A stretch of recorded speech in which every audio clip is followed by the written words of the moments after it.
Holy f***ing shit. Like, what the fuck? Yesterday, the Vikings took on the Bills, and it was the game of the year, maybe the game of the decade.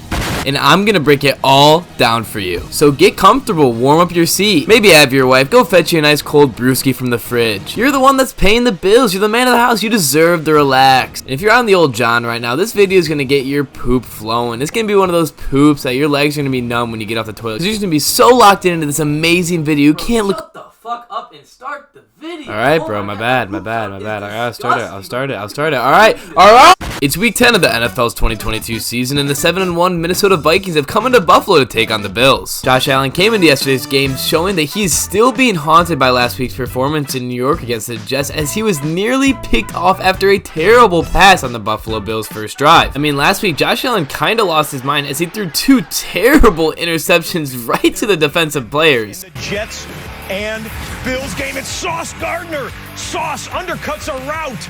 The story of yesterday's game, though, was Justin Jefferson. On 3rd and 11, he caught this great pass from Kirk Cousins. A little stiff arm keeps going and is finally taken down around the 30. Just a few plays later, on 3rd and 3, Kirk Cousins tosses it up to Justin Jefferson, who hauls it in for the touchdown. Jefferson was a monster throughout this game, having 193 receiving yards on just 10 receptions and a touchdown. Oh, and don't forget having one of the best catches of all time to help the Vikings win the game. Also, Jefferson's doing his usual gradient as a fake injury dance. His teammate just shakes him to death and pushes him over. Good job, guys. Good job. All right, time for a break. On the following kickoff, Duke Johnson had a monster return, getting the Bills all the way to the 50. The Bills easily drove down the field, where Devin Singletary punched in a touchdown to tie the game up at 7. Devin then said, "What's up?" gave a few chest pumps, and then showed some love. Mwah! The Vikings sadly had to punt on their next drive, as Cook was barely stopped short of the first down. Cook was also a monster in this game with 114 yards rushing on just 14 carries. Towards the end of the first quarter, the Bills were forced with a 3rd and 11 inside the red zone, and Josh Allen got it done on his feet once again. I was honestly surprised that Allen even played in this game, as he was uncertain to play up until kickoff due to his injury. Singletary then punched in his second touchdown to give the Bills a 14-7 lead. Trouble for the Vikings ensued as Kirk Cousins dropped back and launched one down the field, but overthrew his wide receiver and was intercepted. Just a few plays later, the Bills were back inside the red zone, but Josh Allen underthrew his target and the ball was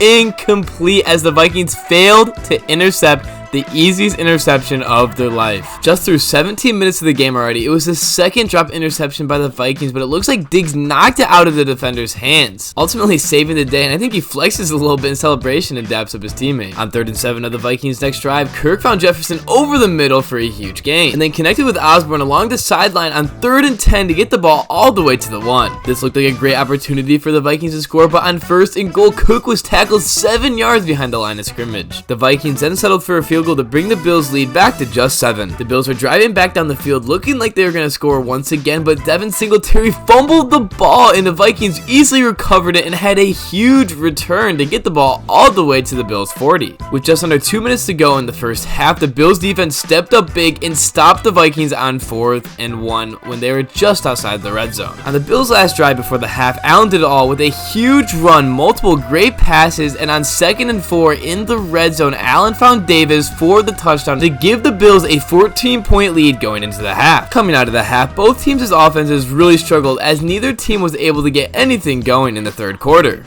The Bills did get down the field, but the drive stalled out around the 30 and they were forced to extend the lead just by 3. The game was looking a little rough for both teams, especially the Vikings, until Dalvin Cook broke out through the line of scrimmage, outran the secondary for a 81-yard touchdown. Holy shit. Cook didn't even have any energy to celebrate. He was just gassed. And the Vikings fans are loving it on the right there. They're going crazy. And this is the funniest shit right here. This lady in the bottom left, she's wearing a Buffalo shirt. And obviously, she's just pissed. She has the shades on, no expression on her face. I mean, the Vikings scored, so I don't blame her. But if you look at the girl next to her with the blue Buffalo mask and the same sweatshirt as her, I'm guessing they're probably friends, started jumping around with the Vikings fans when they started jumping around. I'm honestly really confused by this because it looks like to the right of her, there's also people with the same sweatshirt also celebrating. I don't know if they're all in like a group and that they wear the same sweatshirt or what, but the shirt definitely says Buffalo and there's definitely Buffalo players on the sweatshirt. And it looks like she's a Buffalo mask, so I don't know what the fuck's going on. On the Bills' next possession, as the 3rd quarter was coming to an end, on 3rd and 15, Allen tossed the ball downfield and Diggs at the time made the catch of the year. Like, holy shit, look at this. Diggs goes up with one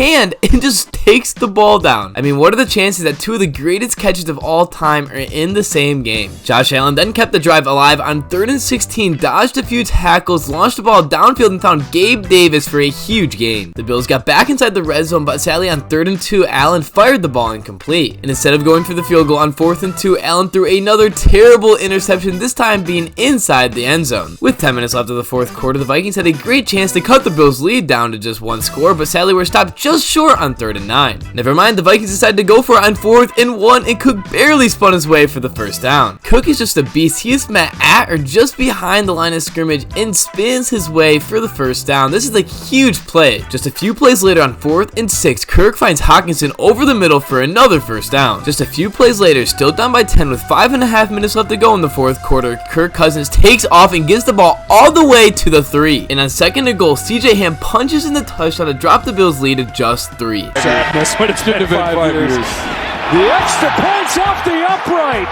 A massive miss from Greg Joseph. The Bills with just a 4-point lead with just around 3.5 minutes to go in the 4th quarter on 3rd and 15 were stopped as the Vikings defense come up huge. The Vikings offense were then stopped on 3 straight plays, forcing a 4th and 18 with 2 minutes left to go in the 4th quarter with the game on the line. If they don't get a first down, they lose the game, and I'm just going to let this play. 2 minutes left in a 4-point game. Kirk Cousins back to throw on 4th and 18. He's given time. He wants Jefferson. Climbs the ladder. Oh my goodness! Justin Jefferson pulled it in. The catch of his life keeps the Vikings' hopes alive. There's no way.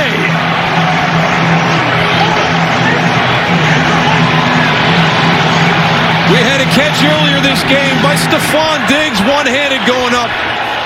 Just an absolute nutty catch, one of the best catches of all time. I love just watching this sideline just go insane for Justin Jefferson. Kirk Cousins and the Vikings offense then picked up one more first down, and then on 1st and 10 from inside the 20, Kirk Cousins fired to Jefferson once more to get the ball inside the 5. Sadly on 1st and goal, Cousins was tripped by his own lineman and a pileup ensued on top of him. After a 2nd and goal incompletion, Cousins fires to Jefferson on 3rd and goal, and it's a touchdown, and the Vikings take the lead. But the refs go to the booth and review the play, and it's shown that Justin Jefferson's knee is down just before the ball crosses the goal line. Remember, the Vikings can't kick a field goal. They need a touchdown because they missed the extra point. On 4th and goal, Kirk Cousins drops back, doesn't see anything, dumps it off to Dalvin Cook, who fumbles the pass, and it's incomplete. Luckily for the Vikings, an offside penalty was called on the Bills, and they go for it again on 4th and goal, and Cousins is stopped short of the goal line. Bills fans are going crazy because I think they just won the game, and if you watch it back, Cousins' shoulder hits the ground just before he rolls into the end zone.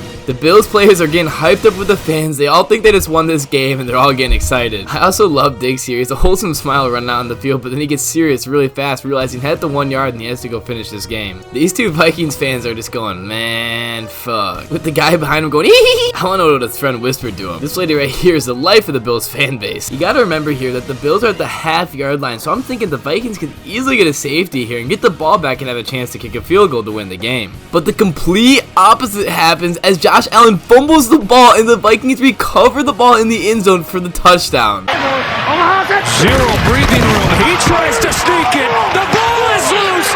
Impossible. Do the Vikings have it? Scramble for the ball. It is a touchdown on their last breath.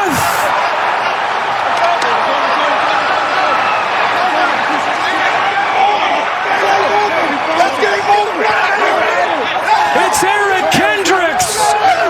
It's kind of funny, you can hear the Vikings player going, that's game over, that's game over. I'm honestly not too sure what really happened here on the snap. My guess is that Josh Allen was more focused on advancing the ball out of the end zone than receiving the snap, and that's why he fumbled. But I'm not going to take the time to keep watching this play over and over, because it's kind of sus watching this angle, even though Josh Allen has a huge fat ass. So the Bills have the ball back with 35 seconds left and need a field goal to tie this game and get some yardage here on the first play. And on 2nd and 2, Josh Allen fires to the sideline, and Davis makes a great catch, maybe maybe as he dives out. All the Vikings players are saying it's incomplete. You can see right after Davis comes up with the ball, all the Vikings players are signaling incomplete. But Josh Allen and the Bills quickly run a play, and Josh Allen finds a man open who gets out of bounds and the first down with 11 seconds left, and the Bills are in field goal position. After failing an attempt to the end zone, Buffalo made the field goal to send the game into overtime.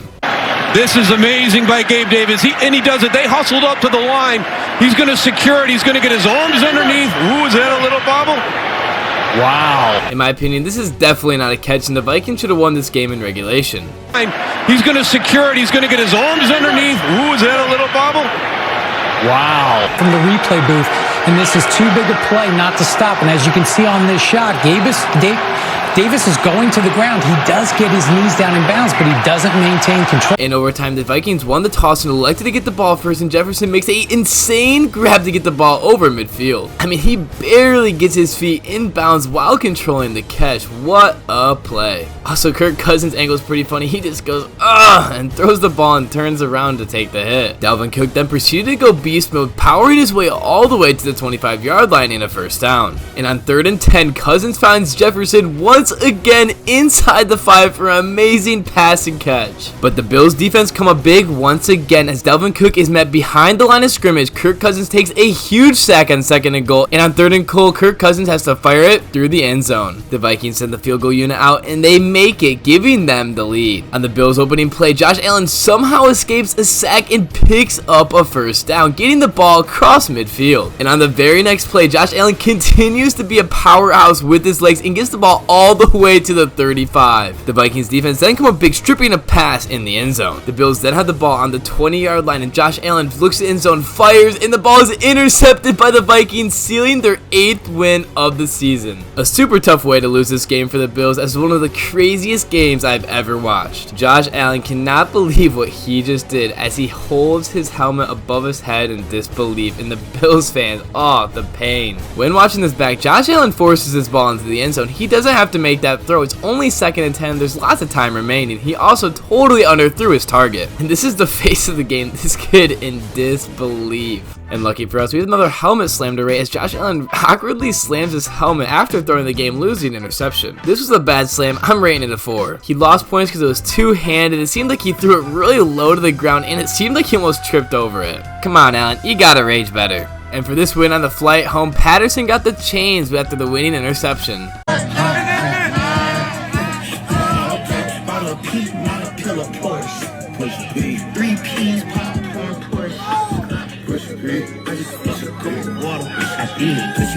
What a tough loss for the Bills fans. This would suck. And yeah, that Jefferson catch would haunt me. These are also really funny because the Bills have been part of the best 2 football games in recent history, but have lost them both. This is also a really interesting stat. The Bills have lost all their games by just 8 points. I mean, as I said earlier, Allen didn't have to force that throw. He had people open, and it was only 2nd and 10. He could have just thrown it away. This also blew my mind that the refs didn't notice that the Bills had 12 players on the field when the Vikings were 1st and goal in overtime. Luckily, the Vikings still won, but this could have been game-changing. This was also quite funny because this also happened at Dallas last night in Sunday Night Football later on. And the Bills media team really messed up on this one. I knew the game wasn't over because it was on the half-yard line. And lastly, how did the refs miss something like this? His hands so far in front of the football, and again, no flag was called. Luckily for the Vikings, even with the missed calls, they still won this game, and it was one of the best games I've ever watched. If you guys enjoyed my content, I'd really appreciate if you'd like and subscribe, and once again, thanks for watching.